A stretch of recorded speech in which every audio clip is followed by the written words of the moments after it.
sound is an integral component of a football game.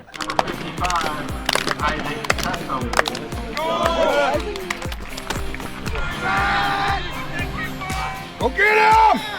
There you go. Good job! Good job, Toby! Going to bring up third down. But what if that sound was slowly being taken away? The school does the hearing test. They just voluntarily come in and check kids' hearing, and they checked Isaac's and told us that he had a hearing loss.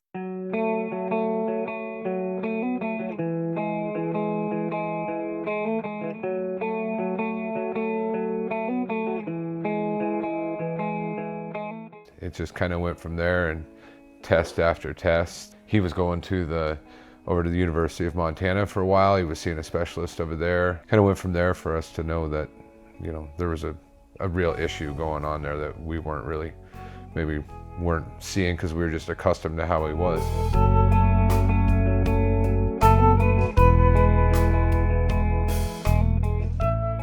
When I was told I needed hearing aids, that's kind of the point where it's like, oh, okay, you're deaf, or hard of hearing, I guess. Went to the Hearing Aid Institute, and that's where he got his first hearing aids, and then it's been good ever since. He has drops every year he goes in, decibel drops. He's about a moderate hearing impairment, moderate to severe. We just hope it stabilizes.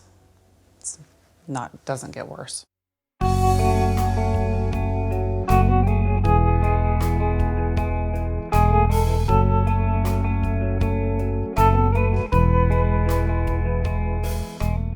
There's definitely been some challenges with it, you know, whether it's been school related.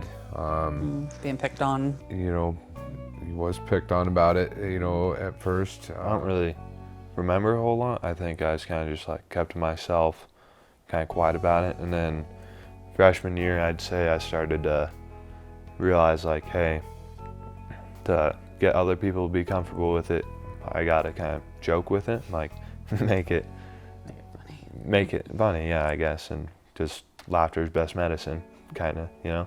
And then from there, it's kind of just jokes but serious at the same time, and that just makes everyone more comfortable, I think. So that's the way I look at it. As Isaac's hearing worsened, it became more difficult for him to understand the teachers at Missoula Hellgate, harder to comprehend the learning material, and ultimately, emotionally frustrating. Clearly in need of change, the Sessoms family decided to enroll Isaac at Missoula Loyola, where smaller enrollment and improved student-teacher ratio would be more beneficial to his learning. 10 times out of 10 better. Like nothing against Hellgate, just... Hellgate's huge, and a lot of people, that was kind of a struggle. The noise, constant noise, classroom size. Classroom size, huge. Noise in the classroom. There's 30 kids in any given classroom. There's probably 10 to 15 at Loyola. I mean, 150 kids compared to 1,000, 1,200 kids. It's vastly different. This was a decision that we actually struggled with for a couple of years, trying to decide if this was the right move to do for him or not.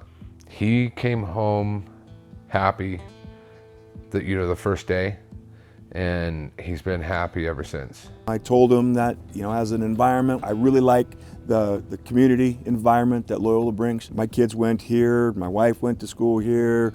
I've been here now for 12 years, and so it's a, you know, it's a family atmosphere, and so I really talked to him about that.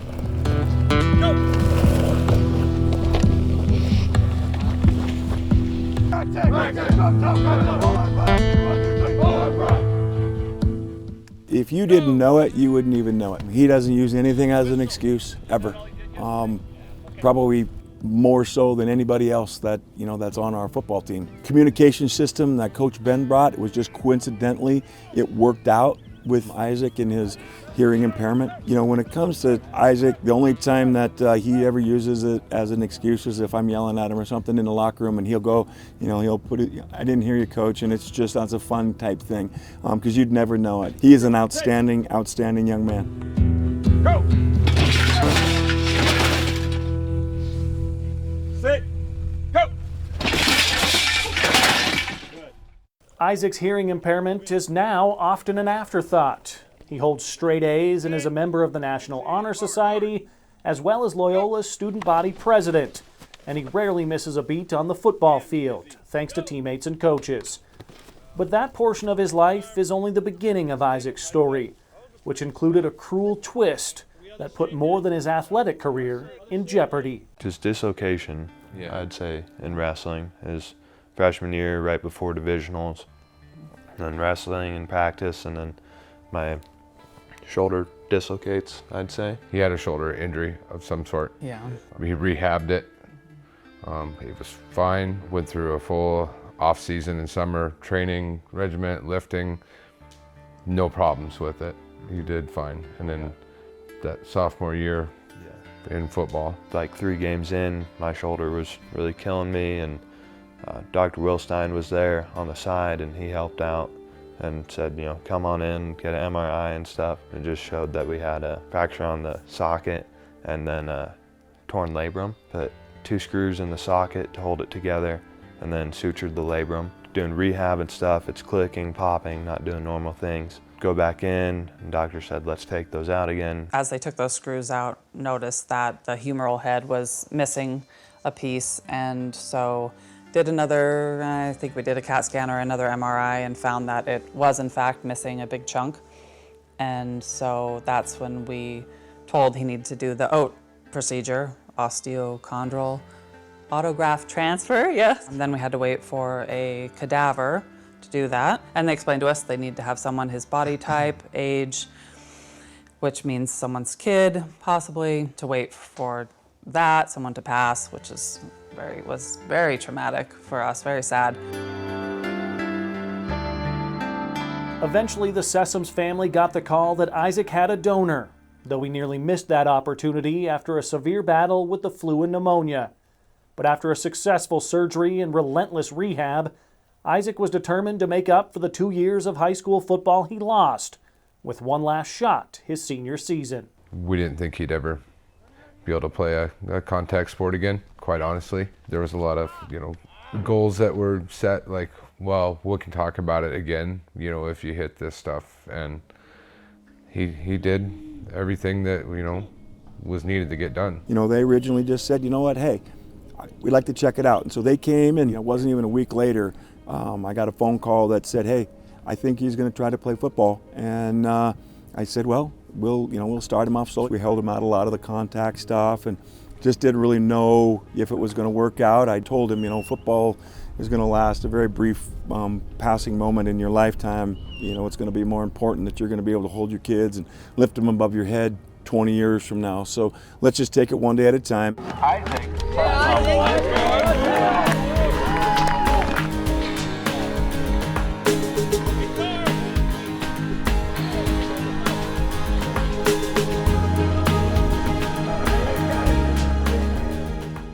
We get there and we're sitting in the crowd. She knows a couple of the moms, and I didn't know anybody, but everybody knew who we were, and everybody knew who he was. They've all just welcomed us into their family, just like that he grew up with all the rest of them, and that he's been to school with them every day. Yeah. And that has just been, it's a really amazing experience, and I can't thank the other parents and the other students enough for helping make that transition that much easier. Oh, it's a huge inspiration. I mean, it's just another thing. Obviously, we want to play for each other, but more so play for him. I mean, he's been through so much, and he's been through it all. Like, none of us have this hearing impairment. None of us have this crazy shoulder surgery. We've had, tic-tac injuries here and there, but it's just incredible that he's even still out here. They want to be right there next to you, every single down, every single snap, every single game. What's that mean to you? It means a lot. I don't know. Just hits in the heart a little bit. It is a lot. It's been a lot. Since the day he was born. It has been a lot, but they've made it easier there. They've made it amazing. It's a great school, great people. Very grateful, definitely. Grateful for him. It's more for him to get through this last year. That's what's been most important to us. He's been a fighter since the day he was born. There's been a lot more go on in his life. He was a premature He was born in one hospital and life flighted to another hospital the day he was born.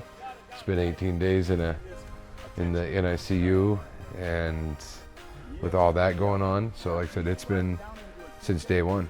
Been a fighter from day one and hasn't ever given up on himself or got really that down on any of the problems that have come up. And to be where he is right now is just it's overwhelming as a parent to have your child go through everything that he's gone through, and it just seems like every time he comes back a little stronger.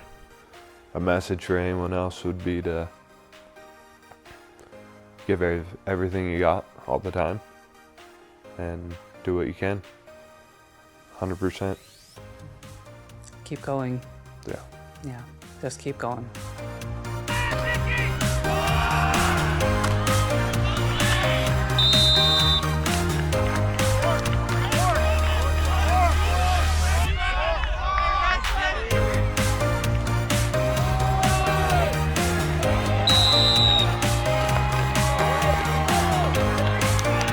Blake Danielson.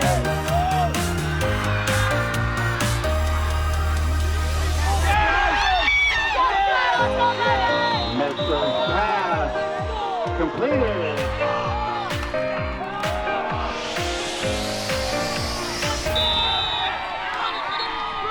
Tommy Leonard and Isaac. The Sessoms family would like to thank the communities of Missoula-Hellgate and Missoula-Loyola for the part they have played in Isaac's journey. They are also thankful for the anonymous donor that made his shoulder surgery a possibility. Something that we're really grateful on, and it doesn't really get much, never really gets talked about very much, is people that are donors. And we don't know who donated. Obviously, they ran into a tough situation, but if that hadn't happened, he wouldn't be the position where he is right now. And that the donors, people that donate their bodies to other people, is just it's an absolutely amazing thing. And it's life-saving for a lot of people, and you don't really hear much about it out there.